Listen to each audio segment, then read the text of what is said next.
Once these debaters stand up, they've worked months on the arguments.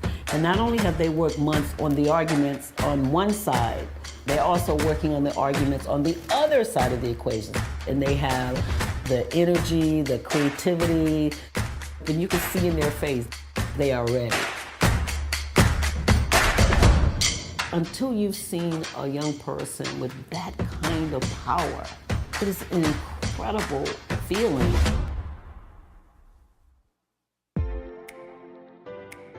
I love to talk about debate. It's a river that runs through the city, and it also runs through the university. And debate is the lifeblood in many ways. Debate is one of those things where you gain a voice, and at the same time you learn how to speak to other people, to different communities. Gives you a certain set of skills that allow you to adapt to any situation and overcome any situation.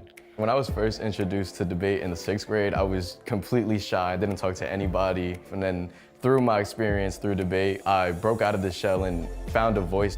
Debate promotes advocacy, confidence, speaking, critical thinking skills, all of which are like essential skills for anyone that wants to empower themselves to be their own change agent. It gives students ways to organize themselves, collectivize their energies and their practices to create real life change. When they had the Parkland shootings, it was debaters that people were praising as students that are coming out and sort of speaking against gun violence. It's that, intent to say, I'm going to make a difference in the way that you might think or feel about the world that we're both in. The city of Newark itself has a history that is striped with political activism, and I think that the students use the deep history of activism and resistance in their communities to then produce conversations and dialogues and debates across the nation. It gives them that edge that those other programs don't have access to because they're like isolated universities whose debate program is hermetically sealed and not embedded within the community. And you can't replace that. You can't buy your way into that. The optics that have said historically that this is a city of just poor people, that this is a city of people with no talent. The accomplishments of the debate team show that there are people who bring a wealth of talent to the city that will make it go places. The debate team is a fundamental part of the university and a part of the fabric of the School of Public Affairs and Administration. When debate started, just 6 people in a room with an English teacher who believed in their ability to come onto the national stage. Now, so many years later, we're still going strong.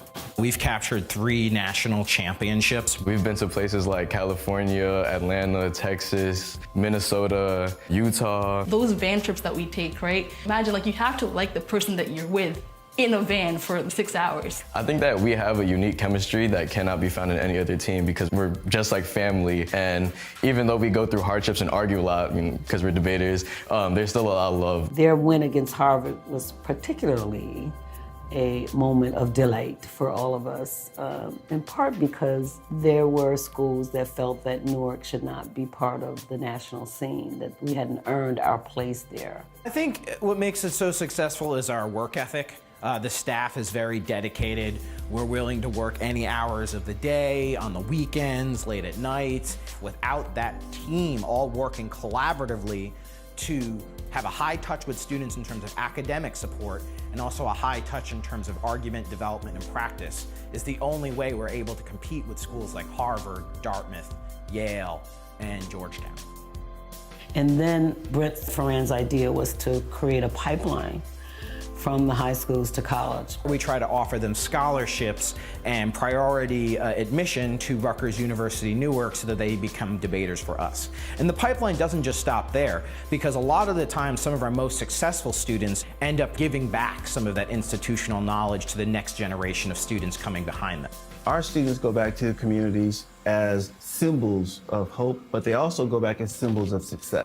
I'm one of the students that went through that pipeline. I started as a middle school debater in the 7th grade, then came to Rutgers-Newark to debate, and I went back to my high school and to neighboring high schools to work with other new generation of students just to try to give back to what I got. I now coach students who are from my same neighborhood, and I get the chance to influence them and watch them grow up and have a different experience than the experience that I had. And so they are weaning and growing a whole new generation of young people who will carry on the debate message. how debate helps me in terms of my career, I think is self-explanatory. The fact that I direct the nonprofit organizations that's dedicated to bringing debate to the city of Newark and working with Newark Public Schools.